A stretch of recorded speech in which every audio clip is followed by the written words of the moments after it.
Pressure at any point of a liquid यानी कि अगर कोई एक बर्तन में या किसी भी तालाब में या समुद्र में अगर इस तरह से पानी है, पूरा एक लेयर बाय लेयर पानी है, तो उस पानी के किसी भी पॉइंट पर प्रेशर क्या होगा। तो मान लेते हैं एक बर्तन पे पानी रखा हुआ है, उसके इस पॉइंट पे हम लोगों को प्रेशर को निकालना है। ये पॉइंट जो है इसका नाम हम लोग देते हैं पी पॉइंट। क्या नाम देते हैं? P point.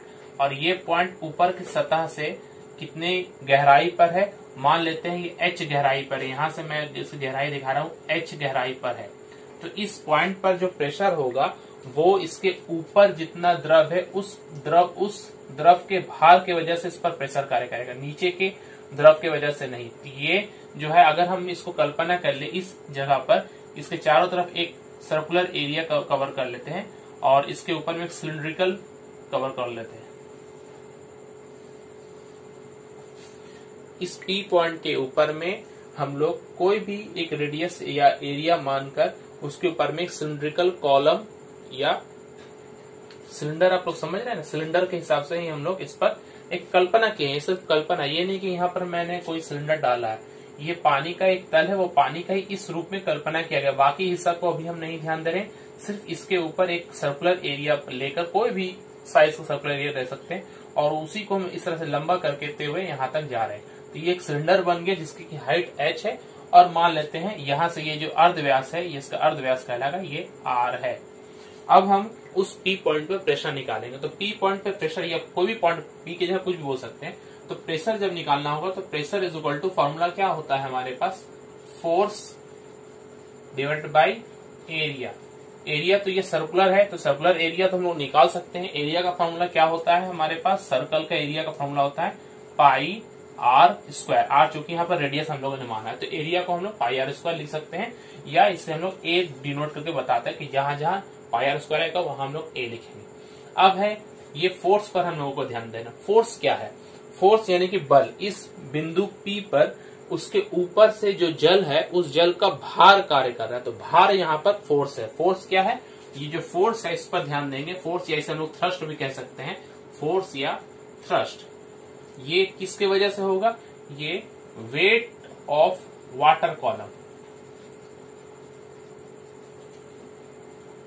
Weight of water column, जल का जो यहाँ पर कॉलम है उसका वेट होगा। तो वेट का फॉर्मूला हम लोग जानते हैं क्या होता है। अगर हम W कहें वेट को, W इज इक्वल टू क्या हम लोग लिख सकते हैं? M इंटू G, जो पानी है उसकी मात्रा, और G मतलब acceleration due to gravity.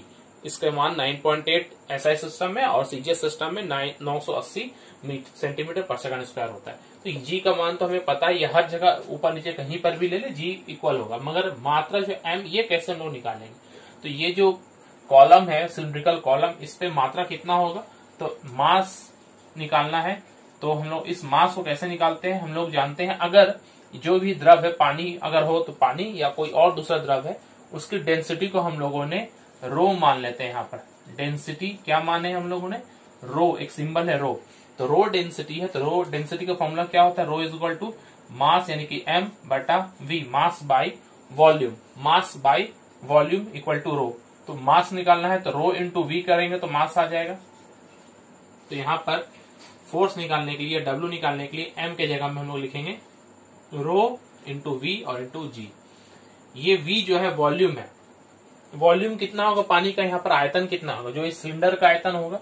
Cylinder का आयतन कितना होगा? सिलेंडर का आयतन अगर आप लोग ध्यान दें तो एक सिलेंडर का आयतन क्या होता है? मैथ्स में आप लोगों ने पढ़ा है, किसी भी सिलेंडर का आयतन होता है, यहाँ पर मैं लिख रहा हूं पाई आर स्क्वायर एच।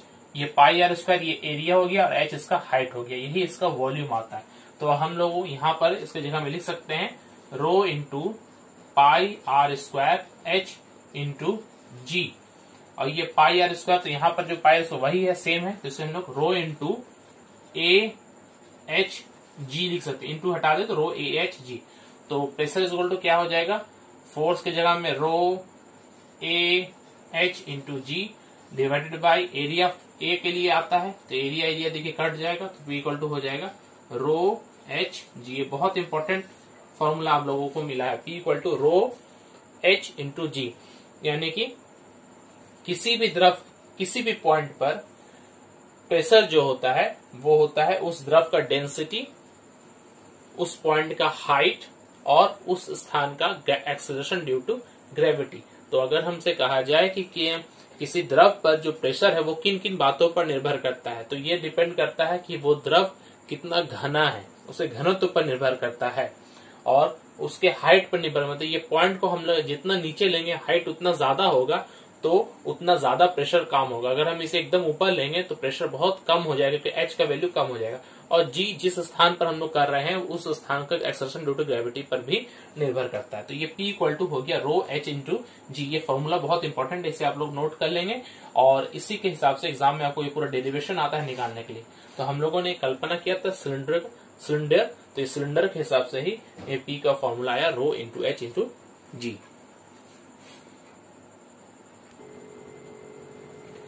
द्रव दाब की विशिष्टता। द्रव दाब का फॉर्मूला हम लोगों ने पढ़ा है P equal to H rho into G, या रो एच जी एक ही बात है, एच रो इंटू जी।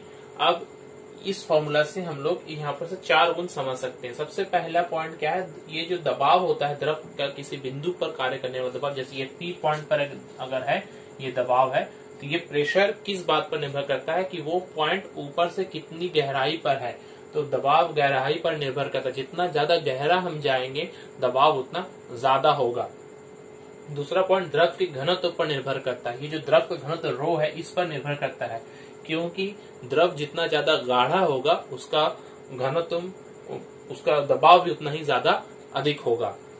थर्ड पॉइंट, किसी बिंदु पर सभी दिशाओं पर दबाव समान होता है। ये जो बिंदु है P, इस बिंदु पर ऊपर नीचे सब डायरेक्शन में चारों तरफ से दबाव कार्य करता है, तो ये इक्वल होता है, सब का सब इक्वल होगा। अगर वो इक्वल नहीं होता, अगर नीचे से ज्यादा काम करता तो ये इस बिंदु का जो जल है वो ऊपर चला जाता है, अगर ऊपर से ज्यादा कार्य करता तो वो नीचे जाता है। इसलिए वो सभी दिशाओं से कार्य करने वाला वो समान होता है, तभी जाके वो अपनी जगह पर स्थिर रहता है। 4 नंबर, द्रव के अंदर क्षैतिज सतह के सभी बिंदुओं पर दबाव समान होता है। क्षैतिज सतह पर कहने का मतलब है, अगर हम इस यहाँ पर बात करें तो ये क्षैतिज सतह ये है, यहाँ सब पॉइंट कहीं पर भी कोई पॉइंट ले ले एक लाइन पे, तो सबका हाइट तो इक्वल होगा ऊपर से, इसलिए यहाँ पर प्रेशर क्या होगा, इक्वल होगा। अगर ये एक ऊपर एक नीचे हो जाए तब जाकर प्रेशर चेंज होगा, लेकिन अगर एक ही सतह पर क्षैतिज हॉरिजॉन्टल लेयर पे रहे तो सब पर प्रेशर क्या होगा, इक्वल कार्य करेगा।